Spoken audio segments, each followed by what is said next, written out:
pessoal, nós vamos começar aqui com um bate-papo com alguns colaboradores do livro de Contabilidade Socioambiental, o livro é esse aqui, tá? Esse livro foi organizado por mim, pela professora Fátima de Souza Freire, da Universidade de Brasília, o professor César Augusto Tiburcio Silva, também da Universidade de Brasília, a professora Sônia Maria da Silva Gomes, da Universidade Federal da Bahia, e também a Luciana da Silva Moraes Sardeiro, que é professora, mas nossa aluna de doutorado do programa de pós-graduação em Ciências Contábeis.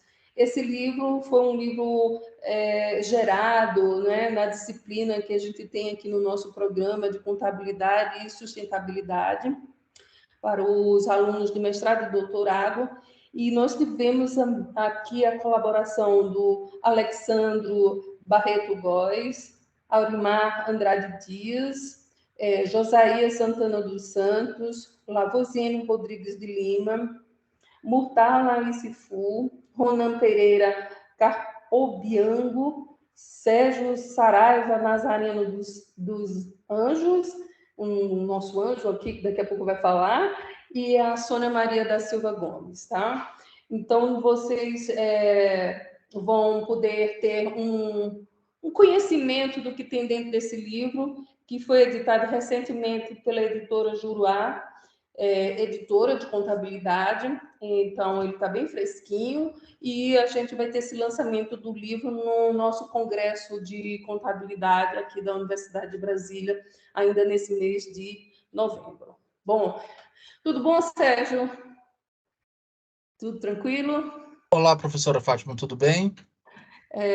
Também eu queria dizer que nós temos a nossa bolsista de extensão, né, a Crisley. A Crisley vai nos auxiliar aqui com a parte tecnológica, tá? E se ela também quiser fazer alguma pergunta, ela pode aproveitar esse momento. Bem, Sérgio, que bom, né? A gente sempre vendo aqui online, não é isso? Sim, sim. Você poderia contar para a gente sobre esse capítulo que você escreveu no livro de contabilidade socioambiental, a sua experiência, se você tiver algum slide também, comentar? Sim. Acho que eu vou interessante comentar se foi uma das primeiras disciplinas que eu peguei na UNB. Eu sou aluno do programa de pós-graduação em Ciências Ambientais no campus de Planaltina, da Universidade de Brasília. Então, entrei com a proposta de trabalhar com valoração de ativos ambientais e a disciplina caiu como uma luva. Infelizmente, começou a pandemia, mas foi uma oportunidade única de explorar ao máximo a disciplina, ter tranquilidade para estudar em casa, protegido do vírus. Então, foi uma experiência, assim, maravilhosa, é pouco, sabe? Abriu minha mente, me mostrou um rumo que eu estou buscando no doutorado, um rumo novo na carreira. É legal porque depois você foi se matricular em outra disciplina do nosso programa, né, que a gente colocou o nome carinhoso de VACA, né, que é a Valoração de Ativos Culturais e Ambientais. Sim. Quem sabe a gente também produz um livro em relação às discussões que foram feitas na disciplina. Mas, nesse momento, você está responsável por, você e outros colegas, por 2 capítulos, né? O primeiro é Responsabilidade Socioambiental e Desenvolvimento Sustentável, que foi elaborado com o Alexandro Barreto Góes, o Murtala Cifu e você, né? E você também teve outro capítulo que foi a parte de métodos de valoração econômica de ativos culturais e ambientais. Mas acho que hoje você vai falar do primeiro capítulo, não é isso? Sim, sim. Então, você botei quer uns perguntar slides alguma aqui. coisa? Sim, eu botei alguns slides só para facilitar a discussão. Vocês estão vendo? Sim, estamos vendo. A tela cheia. Então, como a professora Fátima introduziu, eu vou falar um pouco do capítulo 1, que é responsabilidade socioambiental e desenvolvimento sustentável, o nosso livro de contabilidade socioambiental, que eu devo dizer de novo, foi uma honra imensa participar, aprendi muito e quero avançar no tema.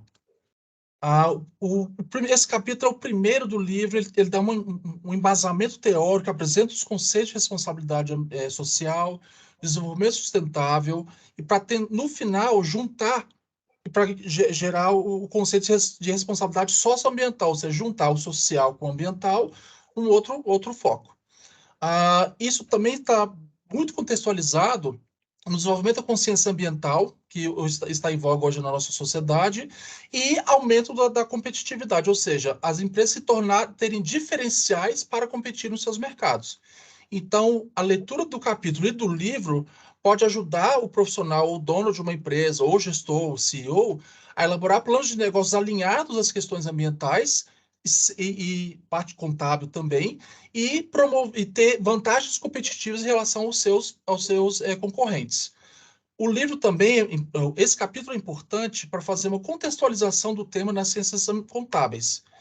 E o capítulo apresenta 5 tópicos: a relação do crescimento econômico, o desafio da sustentabilidade e da responsabilidade social, a partir de algumas fontes jurídicas, científicas e políticas que estão nas referências, uma conceituação histórica do desenvolvimento sustentável, de onde veio, como surgiu e essa interligação, apresentação e discussão das concepções históricas de responsabilidade social, a apresentação dos objetivos do desenvolvimento sustentável, e no último item, tópico, quer dizer, apresentar uma correlação entre desenvolvimento sustentável e responsabilidade social.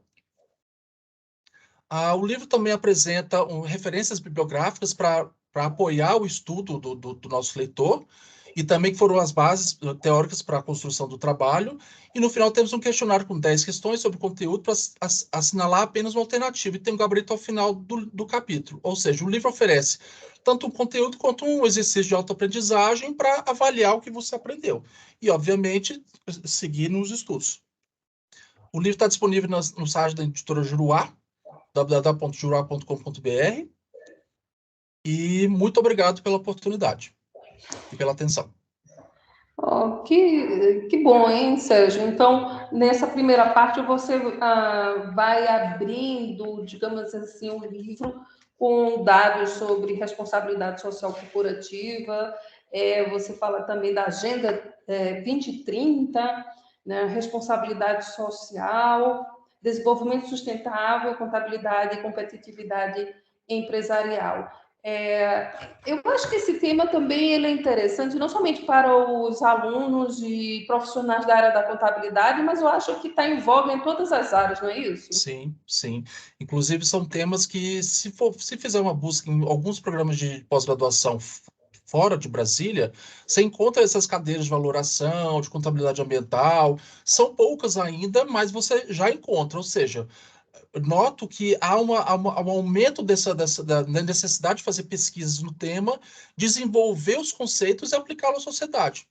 Então, eu acho que tanto o nosso livro quanto outras iniciativas pequenas que estão acontecendo no país vão alavancar, né, essa linha de pesquisa, né? Sim. E a gente vê que quando os alunos vão fazer teste de Enem, teste de ENAD, cai muita coisa sobre desenvolvimento sustentável, ODS, Sim, responsabilidade social corporativa. Então, o aluno que entra na universidade, ele tem que ter um conhecimento sobre a matéria, e quando sai também da universidade, através do ENAD, ele tem que responder questões da atualidade, e essa temática é muito sim, recente, é muito nova. sim, Quer dizer, eu acho que ela não é muito recente, ela é muito nova, não. Digamos assim que a busca pela temática cresceu bastante, né, nos últimos tempos. sim, E você também trabalha na Embrapa, não é isso? sim. Eu sou analista de negócios tecnológicos na Embrapa, em uma das unidades aqui da Asa Norte. Que legal. E lá na Embrapa, vocês também trabalham muito com essa questão da responsabilidade socioambiental, vocês Sim, trabalham sim, bastante com sim, projetos que têm impacto, não é? Não tem sim, impacto junto sim. à comunidade. Porque, na verdade, o lucro da Embrapa é um lucro social. Então, a Embrapa desenvolve as tecnologias e transfere para um produtor que esse lança no mercado. Então, a Embrapa não vende. Então, no final, o nosso lucro é social. qual foi a taxa de adoção dessa tecnologia, o quanto que impactou para o produtor ou para o segmento agroindustrial alvo da tecnologia. Então, nosso papel é desenvolver soluções tecnológicas para atender demandas do setor agropecuário e agroindustrial brasileiro e agricultura tropical também. E você também está comentando que estuda aqui na UNB, e não é na área da contabilidade, mas que tem uma ligação muito forte com a nossa área. Sim. Dá uma explicação um pouquinho aí para o pessoal que deve pensar assim, ué, mas ele é uma pessoa que trabalha na Embrapa, não é do curso de Ciências Contábeis, e está aqui no nosso livro. Né? Isso é interessante, porque mostra a riqueza, né, da temática envolvendo as outras linhas. Sim. A minha proposta de trabalho é aplicar métodos de valoração econômica para o uso de microalgas e cianobactérias para alimentação animal em aquicultura.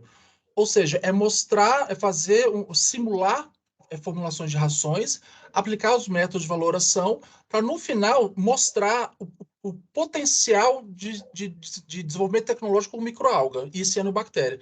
Microalga, elas são plantas unicelulares. Você tem uma árvore com várias células, a microalga é uma célulazinha. A cianobactéria é uma bactéria, tem funções semelhantes à microalga, mas é outro tipo de ser, mas que são muito similares.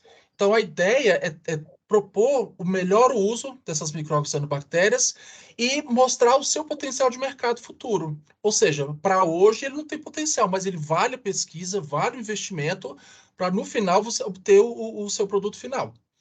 E aí, nesse caso, as técnicas de valoração, elas auxiliam a, quem sabe, dar um valor que a gente jamais poderia imaginar que poderia dar uma bactéria ou um fungo ou qualquer coisa assim. Também, assim, a valoração é uma inquietação que a gente tem na Embrapa de tentar chegar ao valor monetário de uma tecnologia. Assim, nós usamos uma bactéria para desenvolver um ácido orgânico, ácido acético, por exemplo. O custo de desenvolvimento do projeto de infraestrutura não é o suficiente, porque tem o valor agregado do micro-organismo. Quanto vale esse micro-organismo? Quanto que ele realmente agrega? Esse é um dos nossos gargalos, o que eu gostaria de aprender para aplicar na Embrapa. E você já dá alguns conceitos também que vamos encontrar no outro capítulo que você tem aqui escrito no livro, com os colegas também, não é isso? Que é a parte de valoração, métodos de valoração econômica de ativos culturais e ambientais, que tem aqui também o Sérgio Anjos e o Murtala Isifu. Bom, em outro momento a gente conversa sobre esse capítulo para dar algumas explicações a mais para quem estiver ouvindo, tá bom? Vai ser um prazer enorme. Então, gente, é curto, é bom, mas a gente está aqui só mostrando para vocês um pouquinho do doce que vocês vão ter no livro que nós temos aqui, Contabilidade Socioambiental. Muito obrigada, Sérgio, muito obrigada, Muito obrigado, Crisley. professora Fátima, muito obrigado, Crisley. E, bom, pessoal, aproveitem. Até a próxima.